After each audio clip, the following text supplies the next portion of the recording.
Reed here, and welcome to Rebel Hearted. I've got an amazing guest to share with you today. We have Jennifer Blanchard. She's a multi-passionate author, speaker, book editor, and self-publishing coach.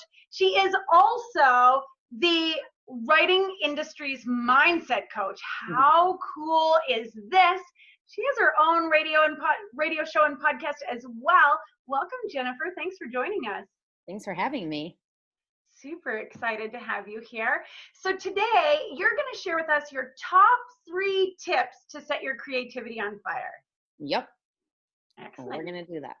Let's dive right in. What's tip number 1? Okay. So tip number 1 is get your mind right. This is something that I think a lot of writers don't think about. And you just said, I'm the writing industry's mindset coach. I dub myself that because I feel like the writing industry needs this and needs somebody who points out that the inner game matters more than the external a lot of the times. And it's not to say that the external doesn't matter, but obviously you know this as well, it's what's going on inside that's really going to make the biggest difference. So for me, the first thing that helps unleash creativity is having a daily mindset practice, getting your mind right every single day. And for me, the practice has 3 parts to it. So the first is clear. This is when you're going to get rid of all that like noise and just like nonsense that's kind of going on in your head. My favorite way to do this is freestyle journaling. So just write by hand, a page or 2 pages, whatever kind of feels right to you. It's also known as morning pages. If you're familiar with Julia Cameron, she recommends 3 pages by hand. I used to do that, and it's great if you have time or really want to do that. I prefer just 1 page every morning. But when I was starting out and had a lot more noise in my head, definitely was doing 3 pages consistently every day. And that has been a huge way to just clear out that noise, because it's very hard to hear the creative ideas and to get inspired and stuff if you have all this noise in your head. It's not clear. So the first part of the practice is clear. The second part is you're just basically resetting to truth. And so this can be either resetting to truth of like the world or the universe, or it can be resetting to truth about yourself, or both.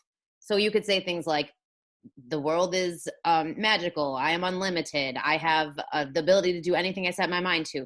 That kind of stuff, or it's more general, or you can be more specific to a truth you're trying to create for yourself or for your writing goal. Let's say like I'm a best-selling author, or I'm on my way to being a best-selling author, things like that. So you're really just setting intentions for what you want to have be true for you, who you want to be, and all that stuff. And then the final part is what I call feel it. So it's really just, how can I now embody the feeling of all those things I just wrote down, all that stuff I'm now intending? How can I feel it? My favorite way to do this is like visualization, just really closing your eyes and imagining yourself being that person. If that's a little bit of a challenge for you, I think sometimes, that can be a challenge for some people, like, oh, my mind just kind of wanders. Guided meditations are great, or guided visualizations that kind of get you thinking about who you want to be and that kind of thing. YouTube has a ton of really great stuff on there. So if you just like Google or, search on YouTube. But really, you got to get your mind right. That is absolutely the first thing. When I started to do that consistently, that was when suddenly my creativity just took off. Like I just started having all these ideas, and I started writing more books, and it just became easier and easier to fill that creative well every day. So it was like, now I don't worry about not having ideas. I don't worry about running out of things to write about. Another concern I think a lot of writers have is like, oh, but I just have this one idea, and like, what if I don't have any others or can't? And I think that completely solves it when you have this mindset practice where you really just get yourself in that place, in that feeling state of like, I'm a professional writer. I do this all the time. Like, this is what I do, or professional creative, or whatever, you're doing. So that's the first tip that I have. And really, if you listen to nothing else that I say here today and just take that one thing away, it will change your life. So yeah, that is the first tip. And you want me to just go right into the next one? Yeah, tell me about tip number 2. I'd love to hear it. Okay. So tip number 2 is pay attention to what you're putting in your body. Now, this is not just about food. It can be, of course, but it's also about things like, are you creating before you're consuming? Or are you just consuming stuff all the time, but you're not actually creating anything? That is, to me, consumption is stuff you're putting into your body. Your mind is reading it, or you're kind of taking it in subconsciously. Also things like, thoughts or beliefs that you have that are maybe not supporting you in being the person you want to be. So for me, when I wanted to be a best-selling author on Amazon, I had to deal with the fact that up until that point, I didn't believe it was even possible for me. And so I had to work on that and get myself to a place where not only did I believe it would be possible, but also that it would be possible for me. That was the key, because of course you can believe something's possible. It's possible to make $1 million. But if you don't believe it's possible for you, it's not going to happen. So you have to figure out, what beliefs do I have going on that I'm giving myself that are just stopping me from going where I want to go. And so once I started to change those beliefs and feed myself beliefs that actually allowed me to see what was really possible, that was when I hit number 1 on Amazon in my category. And then it happened again. And so it was just like kind of that momentum effect that you get when you start to do something. So paying attention to what you put in your body matters. And I don't want to preach food too much, because I know people are not necessarily like combining food and creativity. But for me, that has made a huge difference. And I actually wrote a book about this. It's called Creative on Command. So it's all about how to get yourself to a state where you can be creative at the drop of a hat. When you need an idea for something, bam, it's there. You're not having to work for it. Like, it's just there. And for me, one of the ways that I made that happen was changing the way I was eating. So when you're feeding yourself junk, like you're eating a bunch of junk food all the time, you're not really eating anything that's living, like that's healthy food, that's plant-based or whatever, you're really just not giving yourself good creative juices. You're fueling yourself with junk. So you're going to only have junky ideas. And so you need that feeling of like, I'm eating stuff that's fueling my body with good nourishment so that I can actually have that, just that constant inspiration. And for me, like, I used to have tons of brain fog and feel like I'm just not clear. I didn't know how to explain things when I was writing. And that for me was actually a gluten allergy, which I discovered back in 2010. And so when I stopped eating gluten and stopped feeding that to myself, all of a sudden I had this complete clarity in my mind, and I didn't have the brain fog I used to have. So that made a huge difference for me. And so, not saying everybody has to get off gluten, of course, it's just that's what worked for me. So it's looking at, what am I fueling myself with? Especially if you're someone who's like, I procrastinate a lot, or I resist my writing or my creative stuff a lot. It's looking at, okay, well, what are you doing leading up to that moment where you're like, I know I want to sit down and do this, but I'm not doing it. And then it's like, well, I might have eaten something unhealthy a couple hours ago, and now I feel tired, or I feel like, I just want to sit on the couch. Versus if you eat something really healthy, like, you're going to be in a much better feeling state, and then you're going to be more likely to actually sit down and do your writing, because you didn't eat something that's going to now cause you to have a sugar crash or like that kind of thing. So you don't always have to eat healthy every second of the day, obviously. But for me, it's more like, if I know I'm doing a creative project that needs a lot of like my energy and my time and all of that, I will pay attention to what I'm fueling myself with, because it matters. And it's going to either cause me to be able to work for the hours that I need to do, or it's going to cause me to keep resisting and procrastinating and sitting on the couch because I'm too tired to do anything.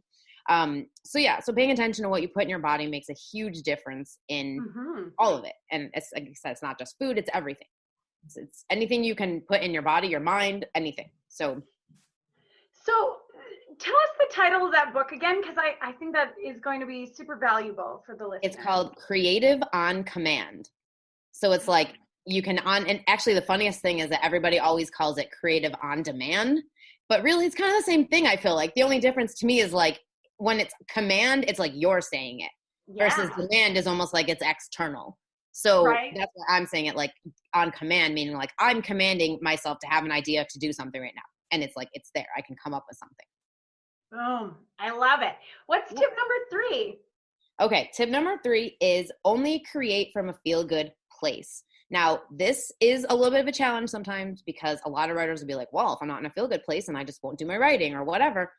The thing with this is, it's not permission to just skip your creative session or not do the creative stuff. It's first an invitation to go get yourself into a feel-good state and then return to your creative work. And the thing I noticed when I started doing that, and this was just like, I don't even know how I noticed, it was kind of random, but like I had gone through a couple of years where I was finding my feel-good, trying to figure out how I could maintain it on a consistent basis, because I wasn't taught to do that my whole life. Like, I just thought feeling bad was normal. So I didn't question it when I didn't feel good most of the time. When I started to change that, I started to notice, oh, I'm in a really feel good state. And suddenly I got this great idea for a screenplay or a book or something like that. And then I noticed, so this happened in 2018. I got this idea for a screenplay I wanted to write. And I was like, this is so cool. This is a great idea. So I was like, yes, I'm going to do this. And so what I noticed is, whenever I was in a really feel good state, I used to get ideas for this thing all the time. But if I wasn't in a feel-good state, nothing would happen. I just wouldn't get any ideas. I wouldn't feel inspired or anything. But suddenly I would get in this like high vibe or like feel good state. And it was like, boom, this. And so I just said, okay, I'm not going to work on this screenplay unless I'm in that energetic state. And so I got into that, and it was like my birthday. This, I don't know, it was like weird, but I was sitting there checking my emails, and I got this email about a contest that they were running for this. It's like a networking site for people in the Hollywood industry. It's like a social networking site. So they have these contests they do for scripts and things like that. And so I was like, man, like I'm in a feel good state, and this thing came across my inbox and I noticed it. So I knew right away this was something that was like a nudge to me. Like I have to do this. So I decided, okay, that screenplay I said I was going to write, I'm going to write it and enter it in this contest. So I did all of that, but I, again, kept that to the point where I'm only going to work on this when I'm in a feel good state. If I'm not in that state, I'm going to go get in that state and then come back. I'm not just going to not work on it. So again, not permission to not create. It's just invitation to step it up a little bit and in your energy and just how you're feeling. Because when you're in that state, for me, it's almost like a channeling state. You're just channeling stuff. You're writing and things are coming to you where you're like, where the heck did that come from? Like, I don't even know. It just bam, right there. So for me, it's like, okay, yeah, I'm going to do that. So I wrote this story, revised it, did all this stuff, entered it in the contest. Well, it ended up placing as a semifinalist. And so I'm like, man, would that have happened if I hadn't done that in a feel-good state every single time I worked on it and like making the decision, I'm not going to even hit the submit button on this contest until I'm in that feel-good state. So I'm like, if I'm feeling like, oh, I'm not going to win or I can't do this, not the time to hit enter. Like the time to hit submit is when you're in that place of like, damn, I'm feeling good. I can do this. And of course, if you're not in that place, the easiest way to get in that place is to go back to tip number 1. Do some kind of mindset work and then go hit submit, go work on the project, that kind of thing. So that is my way of unleashing creativity. I love it. So there was like the mindset. So get yourself in the right state. So get your mind right. Yeah. You want me to just go through them again? Yeah. Share it with us one more, like just to what you're putting in your body, in your mind, all that. And then create only from a feel good place. I love it. And I really love that you were like, this isn't permission to skip your creativity session. This is not permission to just be like, peace out, bitches. I'm just feeling down today, so I'm out. You know? No, it's do the work to get yourself in that feel good state to be able to have a very successful session. And I noticed that when I'm in that place, I actually want to do that stuff. I'm like, ooh, let me sit down and work on my book. Let me sit down and make something. Whereas if I'm not in that state, I'm like, oh, it's easy to just procrastinate or not do it. And so it's like the more you're in that feel good state, the more you're going to actually want to do your creative stuff. And so for me, that's my thing now is I will not work on my books, my screenplays, my actual creative stuff unless I'm in that energy of like, I feel really good. I'm, just in that like high vibe feeling state.